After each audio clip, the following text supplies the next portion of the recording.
자, 오늘 하는 부분이 약간 덩어리가 크다. 그러나 큰 부분이고, 혹시 중의가 있다면은, 자, 요 부분 한번 건드려 봐. 왜냐면은 자소서를 지금 내가 쭉 보고 있는데, 점점 늘어나. 그게 지금 한 20명이 된 것 같아. 자소서를 보고 있는데, 다 합격하면 정말 좋겠지만, 내용이 되게 비슷비슷해. 그리고 그 외국한 애들의 내가 자소서에 한 5분의 1 정도, 한 4명, 5명 정도는 전부 다 꿈이 외교관이야. 외교관이기 때문에 그 외교관 어디로 가고 싶냐? 유엔 대사가 되고 싶대. 그럼 유엔 대사가 되려면 국제 정세를 알아야 되거든. 국제 정세가 어떻게 돌아가는지 가장 기본적인 국제 정세도 모르고 있단 말이야. 그러니까 그런 것들도 한번 건드려 볼 수 있으면은 되게 좋을 것 같아. 앞으로 올게. 앞으로 더더더더더 언니 더더더더 언니. 그래서 자소서를 중이들이 혹시나 쓴다면은 요 내용 한번 건드려 봐. 요 내용 건드려 보면은 아주 멋진 자소서가 될 것 같고, 그 부분에 대해서는 내가 여기 있는 책을 다 읽고 설명해 주는 거기 때문에, 자, 이게 보세요. 이 책은 앞으로 너희들이 보는 영화, 이제 그 영화를 이 책을 보고 나면은 색다르게 보게 될 것인데, 영상도 조금 넣어주고 할 게 되게 많은데 영상까지 늦었다면 시간 많이 걸리기 때문에, 영상 혹시 이 영상 봤냐? 문명충돌 영상 봤냐? 봤냐? 이걸 배우고 문명충돌 영상을 보면은 장난 아닌 걸 느끼게 될 것이야. 거기에서 뭐가 보이냐면은 십자군과 지하드 붙은 거 봤냐 혹시? 와, 영화가 달라 보일 거야. 국제 정세를 알고 있으면 영화가 되게 달라 보이는데, 전쟁은 모든 것들이 이것 때문이라고 하는데, 자, 들어갈게. 시작. 책 펼게. 320페이지. 소금 인문학. 자, 안 적은 사람들은 지금 열심히 적어. 열심히 적으면서 그 다음에 영상 딱 보면 이 문명 충돌이 이런 거구나 알 수 있거든. 딱 시작하자마자 뭐가 나오디? 야, 그거는 중간에 나오는 거지. 십자군 그건 중간에 나오고 첫 장면이 딱 뭐가 나와. 드라마의 시작이 문명 충돌을 쫙 시작하면서 이제 중동 문제가 그냥 심화되는 그런 내용인데,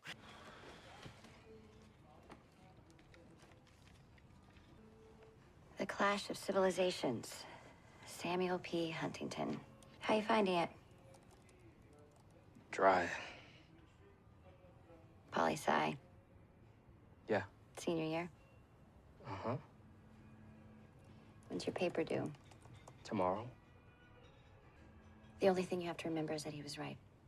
Huntington predicted that the primary axis of world conflict after the Cold War would be along cultural and religious lines. It's exactly what's happening in world politics today, so just center your paper around that argument. You teach? Nope. 자, 사무엘 헌팅턴이라고 해가지고 이 사람이 사무엘 헌팅턴이다.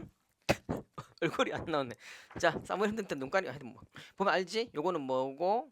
이슬람, 요건 십자가, 또 요거는 태극마크이기 때문에 동양. 그러니까 계속 이제 동양이 왜 들어왔냐 이제 이렇게 되는 건데, 자, 사무엘 헌팅턴이라는 그런 사람이 무명준을 쓰게 되는데, 그 사람이 미국의 정치학자 사무엘 P. 헌팅턴이 쓴 국제 정치학인데, 이 정치학의 원제는 The Clash of Civilization and the Remaking of the World Order, 세계 질서를 재정립하는 거. 이게 문명 충돌을 통해서 세계 질서가 어떻게 다시 바뀌는가를 연구한 책인데, 그게 바로 이런 재정립, 이란 책이고, 이 문장 암기해. 암기가 아니고, 혹시나 자소서 쓰는 애들, 근데 문명을 가지고 썼어, 또 유엔을 가지고 썼어, 이런 애들은 기본적으로 이 문장은 딱 외워줘야 돼. 이 문장이 이 전체 책을 요약한 한 문장이거든. 안에 본문에 있어. 지난 2000년 동안 기독교와 이슬람의 관계는 폭력으로 흘러줘왔어. 20세기에 표출된 민주주의와 사회주의의 갈등은 이슬람과 기독교 사이에 지속적이고 뿌리 깊은 그런 갈등 관계에 비하면은 일시적이고 표피적이다. 탈냉전 시대 이후 역사는 또다시 이슬람과 크고 기독교의 갈등에 맞추게 된다. 이 말이 뭐냐 하면은, 역사는 지금까지 무슨 전쟁이었단 말이야? 역사는 지금까지 계속 문명 전쟁, 종교 전쟁이었다는 거야. 문화 전쟁이었다는 거야. 부족과 부족 간의 문화적인 그런 갈등, 이걸로 생겼다는 거야.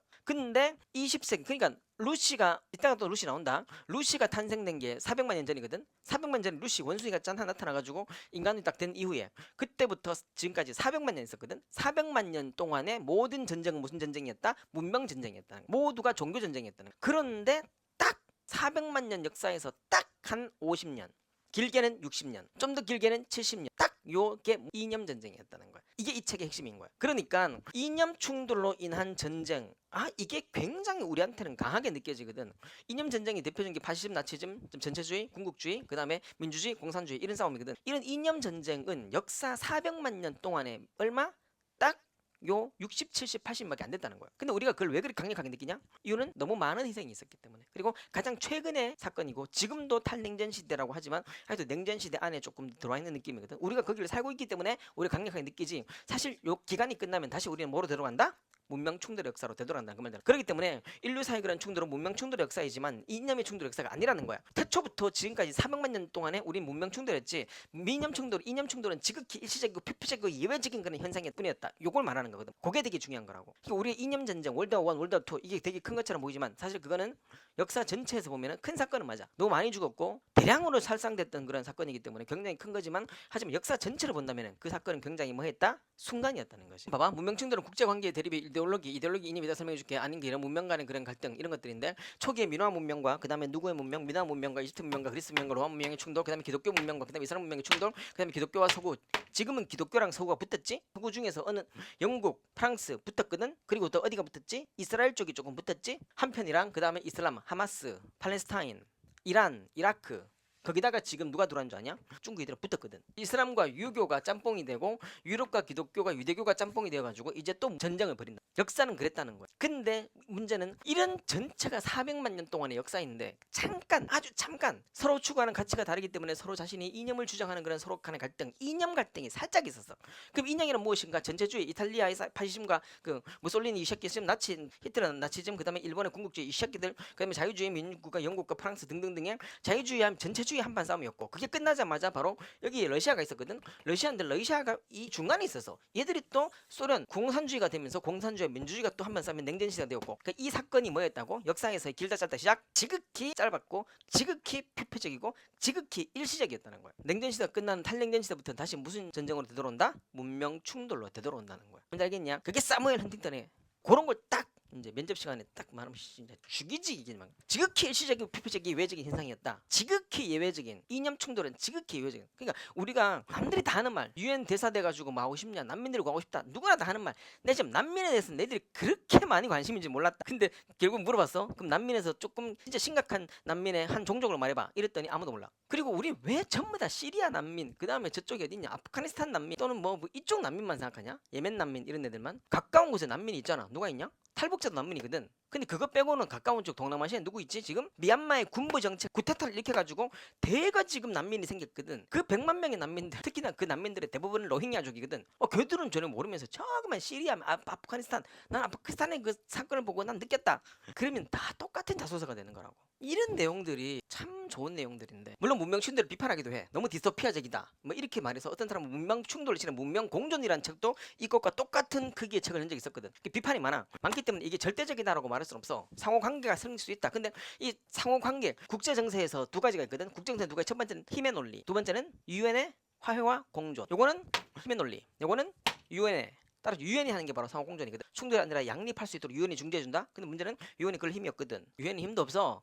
국제정세는 현실주의라는 거야. 결국에는 잘 봐라. 이데올로기란 말이 누가 처음 사용했든 이데올로기라는 것은 개념이나 사회 집단의 사상이나 행동 따위를 일으키는 관념이나 신념의 체계인데 문제는 이 이데올로기를 처음으로 신조로 만든 사람이 데스티트 다트라츠이라는 사람인데 프랑스야. 관념의 과학, 의학칭, 과학의 열정적 애정, 숭고한 독적 가치 어쨌든 관념론 이런 식으로 해서 과학을 도덕적으로 하자 이렇게 해서 만든 이 단어였는데 근데 갑자기 이 단어를 이 새끼가 딱 바꿔버린 거야. 본격적으로 프랑스군의 패배를 이데올로기 탓 돌리고 혁명사상의 혐오스러운 그런 요소로 보고 비난과 불신. 그러니까 이거지. 이 사람이 누군지를 밝혀봐. 이 사람은 프랑스인인데 내가 막 전장에서 막 싸우고 있어. 연락 싸우는데 근데 파리에서는 뭐하고 왕당파 무슨 파 좌파 우파 지네끼리 자꾸 파벌을 걸고 막 싸우고 있는 중이야. 아니 씨 프랑스의 그런 젊은이들은 전장에 가지고 매일 죽고 있는 중인데 너희들은 맨날 거기서 맨날 파싸움이나 하고 있고 그 파싸움을 한 이 새끼들을 뭐라고 불렀다? 이데올로기를 한 놈이라고 불렀고 그때 이데올로기란 말이 처음으로 정치적 용어가 되었어. 얘는 철학자인데 얘는 정치가거든. 그러면서 물론 얘도 잘못했지. 무모하게 너무 300만 명이 죽었고 얘 밑에 있던 애들이. 이 사람의 이름은 누구? 이 사람이 바로 이데올로기를 정치적 용어로 바꾼 사람이고 그 다음에 이게 발전해가지고 지금 이데올로기 하면 이제 너무 유명 이념 이렇게 돼서 보수 진보 이렇게 해서 정치적인 의미를 띠게 된 그 사람의 이름은 누구? 나팔레옹 이렇게 되는 거지. 알겠냐? 그까지 하면은 2년까지 된 거고 자 이제 최종 정리한다. 그 다음에 그래프가 되게 중요해요. 이 그래프가 제일 중요한 것이지 바로 이 그래프지요. 자 요게 이제 어떤 의미를 담고 있는지 잘 봐. 한번 상식 한번 물어볼게. 이게 400만 년 전이고 2024년 지금이라는 거야. 그럼 400만 년 전부터 계속 그리스 문명 뭐 이집트 문명 그 이전에는 뭐 메소포타미아 문명 페르시아 문명 그 다음 그 전에는 모르겠다 무슨 문명인지 호모사피엔스 무슨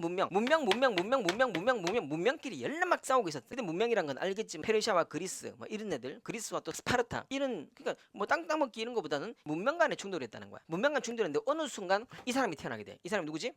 AD 1년에 누가 태어났냐? Jesus Christ. 여기서 뭐가 생겼지롱? 기독교와 가톨릭이 생긴 거야. 물론 이전에는 유대교가 있었지. 지금 이스라엘은 개판이거든. 그 이유를 때 설명해줄게. 시간 되면은 예수님이 탄생하셔가지고 기독교가 쭉 나아가. 그랬는데 문제는 뭐냐면은 이 예수님이 탄생하고 얼마 안 돼서 이스라엘이 멸망을 하지. 누구 때문에? 로마가 작사를 냈지. 그러면서 그때부터 이스라엘은 무슨 포라가 시작된지 혹시 아는 사람? 이걸 뭐라 부르지? 전 세계로 흩어졌어. 그게 난민과 똑같다니까. 전 세계로 흩어졌다는 그걸 전문 용어로 뭐하냐? 디아스포라. 디아스포라 들어본 사람?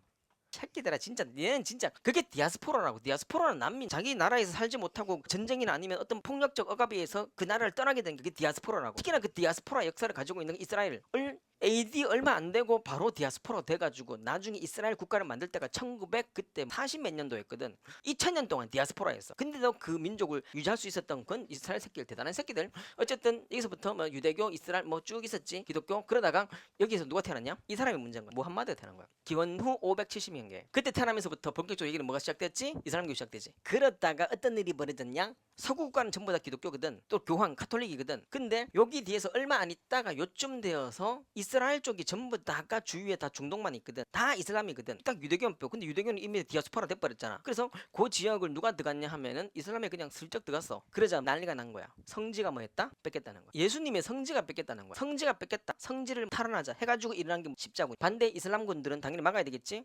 혹시 우리 이스라엘 들어갔다고 뭐 그렇게 대단한 건가? 대단해. 그 이유는 있어. 무함마드가 말년에 이스라엘에 들어가서 꿈을 꿨기 때문이에요. 그 꿈 때문이거든. 그 꿈 때문이거든.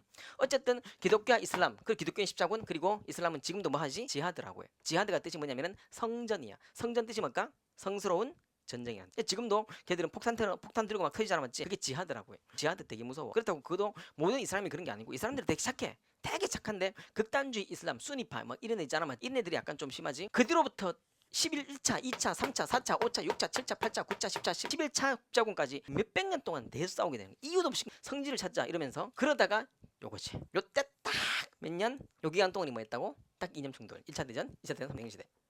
그러면 역사는 거의 400만 년 동안 문명과 종교의 충돌이었어. 근데 요때 딱 반짝 이념 충돌, 이념 충돌, 이념 충돌, 이념 충돌, 이념 충돌, 이념 충돌, 이념 충돌. 끝나면은 다시